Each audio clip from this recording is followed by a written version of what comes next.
ఈ భయంకరమైన ఆలోచనల నుంచి యువతరాన్ని దూరం చేయాలి అంటే చిన్న వయస్సు నుంచే కాస్త ఈ మాసాలు వాటి ప్రాధాన్యం, అలాగే అక్కడ ఉండేటువంటి దీపాలు, దీపారాధన, దీంట్లో ఉండే ప్రత్యేకత ఇవన్నీ తెలియజేస్తే క్రమంగా ముందు ఈ దీపం, ఈ భౌతికమైన దీపం పెట్టడంలో పోటీ పడతాడు.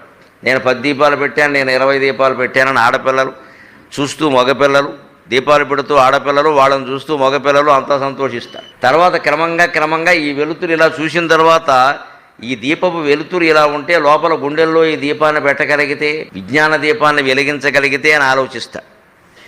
అదిగో ఆ విజ్ఞాన దీపాన్ని వెలిగించడానికే కార్తీక మాసంలో ఈ దీపారాధన చేస్తారు ప్రత్యేకంగా. కేవలం ఇందులో పోటీ పడుతూ కూర్చోమని కాదు. ఆ విజ్ఞాన దీపాన్ని మనం శివతత్వం, విష్ణుతత్వం రెండూ కలిపినటువంటి పరమాత్మతత్వం, ఈ 3 తత్వాల విశదీకరణ ద్వారా కార్తీక మాసంలో ప్రధాన దేవతలుగా ఉండే శివుణ్ణి, విష్ణువుని, ఇద్దరి యొక్క తత్వాన్ని తెలుసుకుని మనం భావపూర్వకంగా ఆరాధన చేస్తాం.